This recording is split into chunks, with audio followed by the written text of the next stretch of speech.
Ken and Lily Maia Kunin are a father and daughter duo from Brisbane who have been making music together since 2022, although Ken has several albums behind him as a solo artist and with the band Davis Waits. They have released their first album together, Waiting for Lily, and it is a lovely piece of work, so I'm going to talk to them about it. Hello, Ken, and hello, Lily Maia. Hello. Nice to meet you. Great to meet you too. And Ken, I will start with you because you have an extensive musical background. Did you have a musical upbringing though? Look, music was always around my house, and my father was he was a lyricist. So he was always playing with not playing, but he was always writing with other artists. And so that was something that I was exposed to at a fairly young age. And I think I started being in a first band at about 19. I had come across a kid that I'd gone to uni with, and he's like, "What are you doing?" I'm like, "Oh, I'm writing a bit of poetry." He's like, "I'm writing music." So that led to a uni band called Mere Mortals back in, I want to say about 1989. Now I'm really aging myself here. So you're allowed to when you have a background, and experience. Yeah. So that was sort of the beginning of it. And this with Waiting for Lily, I guess that's my 11th record, and in our actual second, we've actually put out 2 records this year. Oh, how did I missed the first one? What was the first one? The first one was just self-titled. It was called the Kunins, and it was a large mix of genres. It was a bit more rock and alt, and we were just sort of exploring all of the different sounds that we can make. And the second record was more about defining what our sound actually is, and we've realized that the acoustic arrangement really conveys what we want to convey in a song. Okay, so was it through making that first album that you kind of, it was like a necessary experimentation to actually define your sound, or was it more about the two of you getting used to making music together? Kind of both, but the acoustic arrangement came about when we were figuring out what our live arrangement was going to be, because the first album was so multi-layered and so many different genres. We would need a pretty large band. Yeah, we'd have to definitely have probably a good 7-piece band to be able to pull it off. It was pretty dense. I put out a song the other day, and I reckoned there was about 55 tracks that were actually in the background. Whereas this record, Waiting for Lily, there was typically 4. Right. That was it. An acoustic or 2 acoustics, a piano, 2 vocals. That's it, which we can play live. Yeah. But Lily Maia, I've also read that you are a multi-instrumentalist, so that 7-piece band could have just been you on your own. Yeah, maybe. True. So Ken, I actually haven't come across anyone whose first musical exposure was lyrics, actually. Normally people start off, they're fooling around on a guitar or whatever. So do you think that influenced the sort of musician you became and the sort of songwriter you became? I think it probably did, in that the sense that I always think that lyrics should never be throwaway items on their own. It's funny because even through the years, I've had people in bands that have no idea what the hell that I'm actually writing about, because it's just their music focused.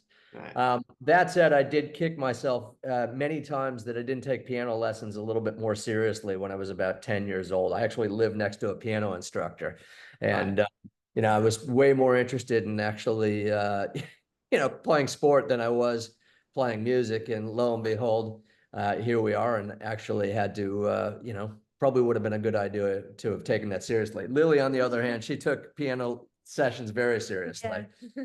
Well, it's almost like you created your own built-in band member there, Ken. So, Lily Maia, I will. Hence the title, Sophie. Hence the title. Oh yeah, that's right. Yeah, right. Of course. I was just waiting for the perfect band member. We just had to create her. Yeah.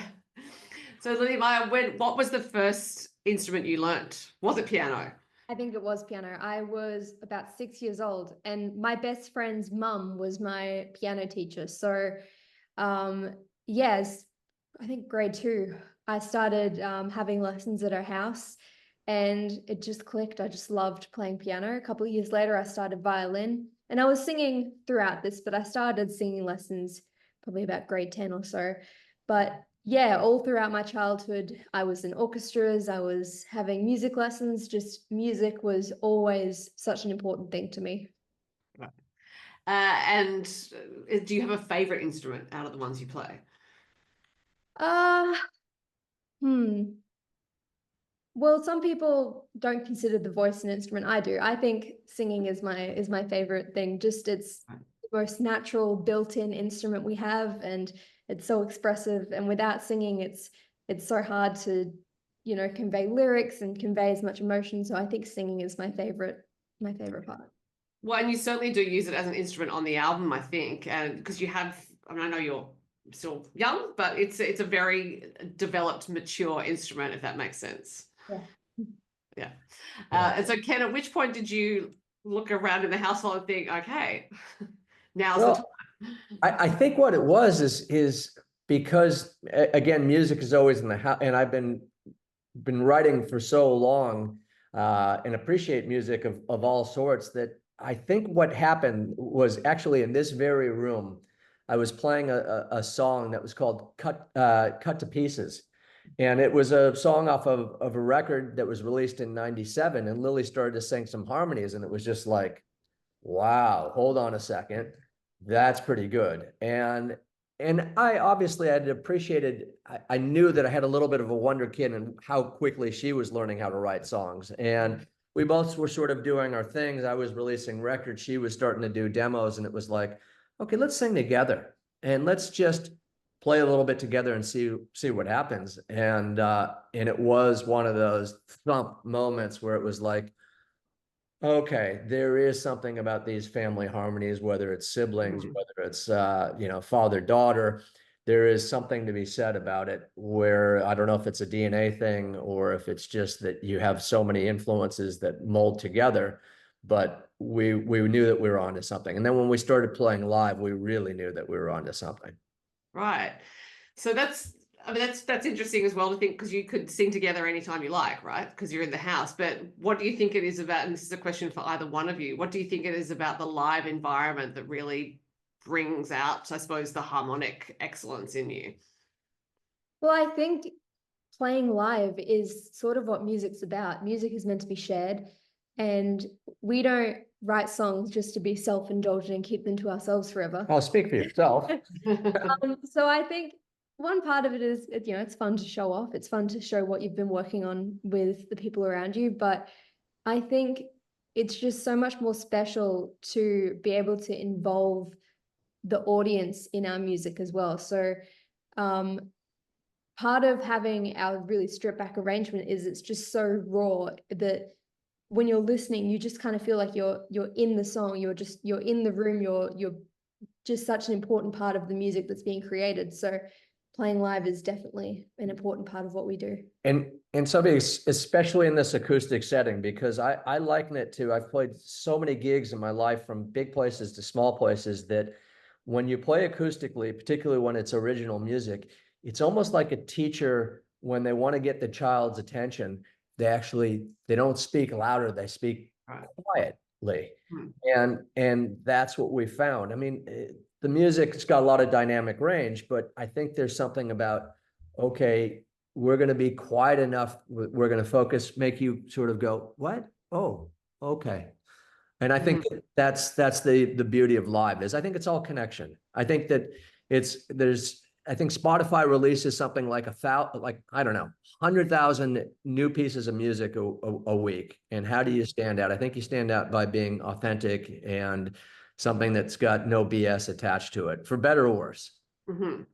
And there's a certain elasticity in the family relationship. I know from talking to mainly siblings like Fanny Lumsden, who sings with her brother Tom. There are the McClymonts.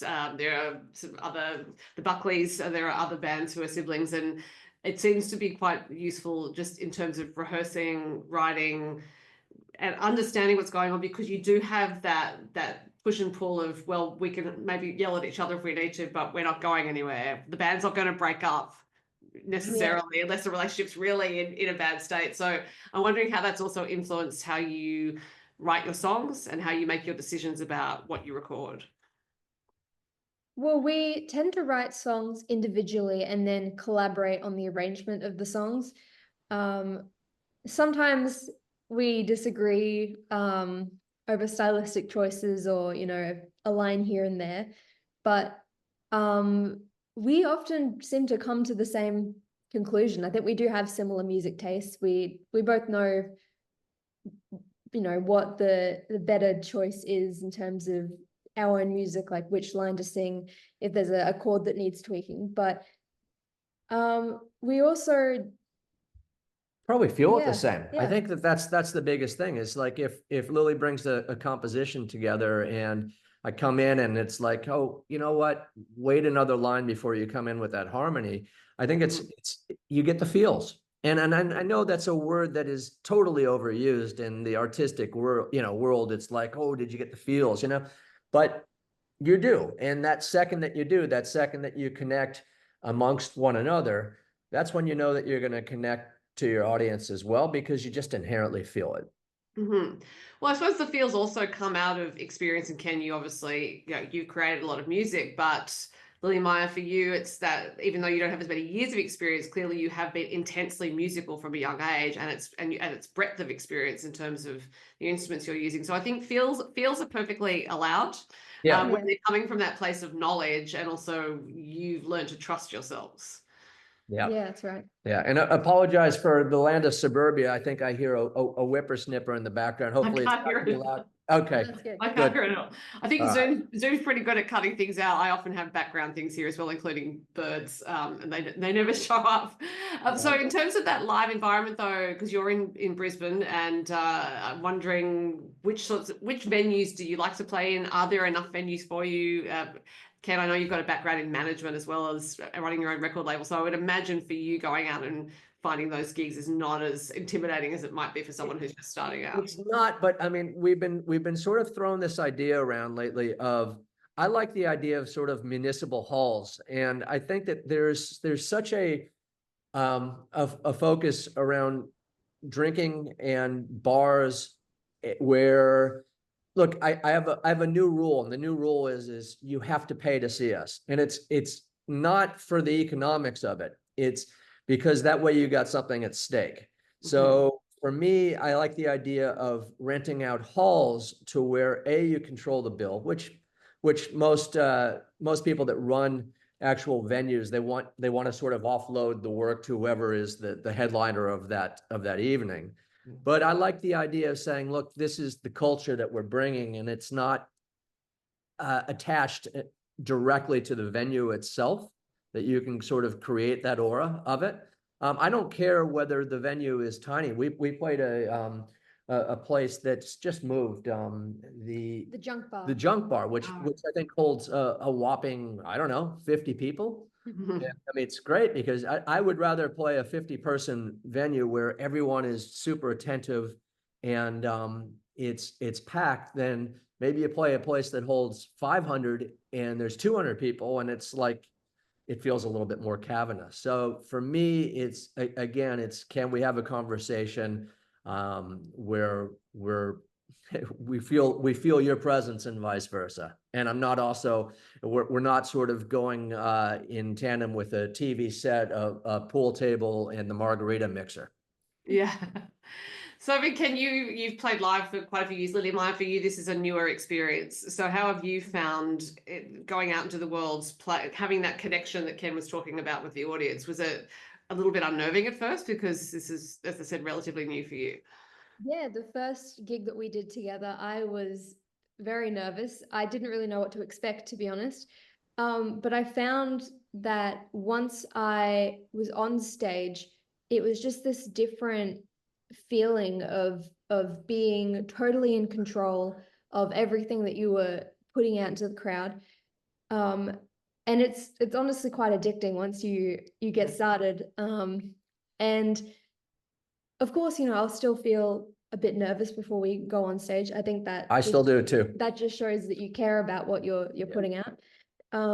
But I think I'm just so lucky to be able to be doing this with someone that has a lot of experience and knowledge, and someone that can share those things with me. And vice versa. I don't know, the wonder of what I'm doing right now is that I get to do it with someone that is earlier in the piece and that brings that excitement. And it's also, the coolness is the audience, right? We got people that are in their 70s to people that are in their teens. And that's kind of a cool thing about the Kunin show is that you go, oh, look at that audience. Like there's 50 years, 60 years sometimes of differential between young and old. And I think that's the one thing about acoustic music in this record. And this is not to say that we're not going to make electric records again, because we're already hatching a little idea maybe in Nashville for something. But is the fact that I think at heart, people like the sound of an acoustic guitar, a piano, a violin, a couple vocals. It's not a stylistic thing to say, hey, you know what, I have to have this kind of amplifier or I have to have this kind of rhythm section. It's like, it's an inherent thing. I think 200 years ago, we didn't have TV, we didn't have phones, so you had to entertain yourself. So the acoustic instrument was a pretty darn good thing to kill some time. Yeah. So you partially answered a question I have for you, which is what's coming up next. It sounds like you're hatching, as you said, an electric thing maybe in Nashville. But I'm also interested in what your day-to-day creative flow looks like together, because it could go one way where you actually think, oh, hang on, we need to rehearse because you're always in the house and maybe it doesn't happen. Or it could be that you're always playing because you're both in the house together. So is it one of those extremes, or have you found a happy medium? Well, we're working on it. Yeah, we're still probably finding the best routine that works for us. I've had a bit of vocal health issues that I've had to manage with over singing or singing too hard, but I think we're getting there. Yeah, I think I have to respect the fact that also that Lily is getting a double degree in uni and is 3 years through a 5.5 year degree. So I'm pretty busy. So and I run a business as well on the side. So it's trying to find that sweet spot to where it's like, okay, it's part of our life. It's not all of our life. And that's tough because your passions, I always say to people, look, if you don't have something that you can dream about other than work, you got a little bit of an issue. So I'm just lucky that typically for my whole life, my work have been things that have been, passion based, and that I've been fortunate enough that it can feed me. Except, Ken, I did see in your bio that you had a 10-year hiatus for music, and it's a long story. I'm quite curious as to what the story is. Okay, so here's the story, and I'm going to try to I'll try to make this a smaller story. But I ran a label, and I had, as you had mentioned before, done some management. I had a record that did really well with a band called Davis Waits, and I was following that up with a solo record that unfortunately was released on 9/11. And so at radio, as you can imagine, in America, that if you had a release date of 9/11, no one was going to play new music. Just wasn't going to happen. And understandably so. There was a national, crisis and a catastrophe. And with a lot of success that had happened right before that, it was like a lot of time and money was sunk into something that wasn't going to see the light of day. And I just had sort of had it. My wife had been, she's Australian. She had been in Los Angeles for 10 years. And I needed a break from the chaos of Los Angeles and that industry. And it was like, let's start again. And so I ended up getting into fitness, which has always sort of been in the periphery of what I've been doing. Did a lot of sport growing up and did that. And I just needed to get out of LA. I needed to get out of the music business, start something else up. And we moved here to Australia where we had some family, which was great. I mean, it put a roof over my head. It was a lot more predictable than the music industry. The downside was about 8-9 years into it, you start to go a little bit crazy, because if you got a creative streak, if you don't itch that at some point, you feel a little repressed. And so when I first started writing again, it was just like, bam, it was like, wow, I had so much material socked away in the back of my head. And then I haven't really stopped since. So this would be about the 4th or 5th record that come out with. And Lily Maia, I'll ask you too, when did you start writing songs? Because as you said, you tend to write separately. So obviously your first songs weren't with your dad. They were yours alone. Yeah, well, I kind of have two answers. I think that when I started writing songs that were actually pretty decent, I think I was about 14 or 15 and they were completely me. But when I was younger, probably 5 or 6, we would kind of play around together, and I'd write songs. I'd come up with melodies and lyrics. The quality of those songs, you know, I was 5, so it's not going to be a Grammy-winning song. But yeah, I think when I was about 14 or 15, I started writing songs, and I always, growing up, sort of had lyrics and melodies just pop into my head. But it was at that age when I started actually sitting down at the piano, pressing record. I remember the first full song that I wrote. I just couldn't believe that I'd made something that sounded like an actual song, and then I just kept going.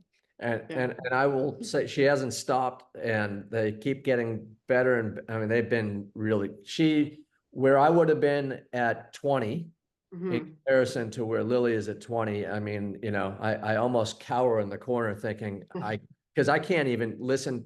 And yet I know some band members from bands when I was about 20, and they talk about it being the heyday of their life, which I find a little bit depressing, because to me, I want to think the heyday is tomorrow, and the next day, and the next day, and the next record's going to be better and better. Whereas I listen to that stuff early in my career and I just go, oh, it's so idealistic. It's so, you know, cliche. It's so undeveloped in comparison to, you know, a song like Birdwatcher or, you know, any Cameras on the Highway, where I'm like, the first time that she came in and played these things, it was just like, you're 20. You're not supposed to be doing this yet. I've got to say, listening to the album, I thought the same thing. I was like, well, these are, well, there's stories to go with your voice, I think is what it is. So, because as I said, you have a really mature, developed voice. And if you had that voice and then were telling stories that were immature or just a one note kind of thing, it just wouldn't fit. So you obviously have learned to write to fit your voice, or vice versa. I don't know. Yeah, my voice and my songwriting have kind of developed together. Over the past couple of years, my voice has changed a lot. Her voice has changed drastically from the first record that we put out in April to this record that we put out in November 1st, where it was like we treated ourselves, and because we weren't making a record that had 50 zillion tracks on it, we went to a really good studio, arguably maybe the best microphones in Queensland, a place called Lush Studios. And well, that's a good recommendation for anyone who's listening. It is, yeah. I mean, you know, these are all desert island sort of vintage analog gear. Right. And it was the whole idea was I wanted to capture that voice. And there were moments when we were recording where the engineer and myself were just like, oh, did you hear that? Yeah, I heard that. And it's definitely the hair standing up on, you know, the goosebumps. What's funny is we recorded that about a week after I had laryngitis. So I was stressing. I had lost my voice about a week and a half before then. And I was panicking. I was like, I need to see the ENT. I need to see the speech pathologist and get everything better. And thankfully, it all came together. It's a little bit like Michael Jordan, you know, having his games where he'd score 50 points coming on the back of the flu. You know, it was like, yeah, you know, maybe next time we got to get you really sick, eh? Don't put that out there. Don't put that out there. Not when she's doing a double degree. I think there's enough going on. So if people would like to hear this voice, both of your voices live, do you have some shows coming up? Yeah, we do. The 11th of January, we are back in Wynnum at the Lulu Room. And then the 17th of January, we are in Ipswich at a place called Banshees Bar and Art Space as well. So and there's quite a few gigs that are lined up in March, in April. I think with her schedule and my schedule, I think the idea is we'll gig a fair bit in a month. And then the next month is more, for better or worse, you have to sort of get material for social media. And we've already started writing a lot of stuff. So we got in a little bit of trouble because we released an entire record at once, as opposed to drip feeding it, which is the industry standard. Because the streaming thing. Am I allowed to swear at all on this, or sure? Like there are only adults listening. Okay, where it was just like, fuck it, I can't really describe the record by showing you one song. It doesn't work with this record. So on one hand, it's like you shoot yourself in the foot because everyone is locked into the quote unquote algorithm of Spotify, which doesn't pay anything anyways. And even with to you, but being a journalist that can listen to a whole record, that means the world to us. Yeah. Because that is not the standard in today's world. So that means And I have to say that surprises me, and because people who get involved in music journalism ostensibly love music, and I have heard this before, and it's even when it's just one single, when artists say, "Oh, thank you for listening to the song," I'm like, I would think that is the bare minimum that I could do here, but music's the reason we're here, right? Right, but that record would not make sense so much as one single at a time. Like it would, I guess, from a marketing standpoint. But I don't know. I'm old school, so I think of the '90s. I think of right before Napster came in, and where it was like, okay, yeah, you could release a single, but the album was out at that time. So you went and you got Nevermind, and it was like, yeah, you may have heard the initial song that draw you in, but you'd want to listen to the whole record. You wouldn't go, all right, well, in 6 weeks from now, I'm going to listen to the next one, and then another 6 weeks, the next one. Like it didn't make sense this time for me. Well, and the album does work as a whole, but also I think the idea of a narrative arc still works. And that's the album, if you want to think of it as a piece of cultural output, for lack of a better term, if you think of it like a novel, then yes, you could read a chapter at a time, but that narrative arc makes more sense when it's all together. And for you as creators, I would suggest it makes more sense when you're thoughtful, as you both clearly are, to have that idea of, well, what overall story are we telling here? And then we have our small stories within it. Yeah, definitely. But it means a lot anyways to us that someone like yourself can take the time and the effort to have this chat, but to listen to a full record. You can't. Anyways, we're deeply appreciative of it. It's look, as I said, I'm doing this because I love music. It is a lovely album, and there's just so many, even though the narrative arc is there as the whole, there are so many lovely moments on it as well, I think. Melodically, just these little quiet moments of music, because as you said, there's only the 4 tracks on it. And it's your voices and 2 instruments, whatever it is. So there's the space in there to hear what's going on, but it doesn't feel like there's too little with the 4 tracks, I think. Yeah, it's not an empty sounding record. Yeah. But and I got to give props to the fella James Griffiths who actually engineered and mixed the record. He did a lot of work with a lot of Australian artists, and for better or worse, he did a lot of, I think, the Australian Idol stuff. Right. And I think he was pretty stoked to do something that was a little bit stripped down, but it was great to get those years of experience, and also for me to not engineer a record. Really nice. Just to be the artist. Well, and particularly to not mix a record. Yeah. Well, I'll let the 2 of you go because you might want to rest your voice, Lily Maia, before your gigs coming up, particularly if you've been having a little bit of trouble. But so 11th of January in Wynnum in Queensland. I know Wynnum. I have friends who live in Wynnum. Really? Yeah, in Pansy Street. I don't know if that's anywhere near you. That is. Don't expose our address. I was just gonna say it's really close. Yeah. Can I just one last note about Wynnum? About 8-9 years ago, I released an album called Living in Wynnum, and it had a little bit of a hit with the song called Living in Wynnum. We're actually on that date, we're releasing, or the day before, because Friday, we're releasing an acoustic version of Living in Wynnum. So we're pretty excited about that. Okay, well, it's a lovely Bayside suburb for those who don't know Brisbane, and increasing in popularity from what I hear. When the friends who live in Wynnum, one of them grew up in the area, and he said, at that time it was way out, but these days it is not. So people can see you in Wynnum, they can see you in Ipswich, and as you said, some gigs coming up in March. So Ken and Lily Maia, the Kunins, thank you very much for speaking with me. Thank you, Sophie. Thank you. Really appreciate it.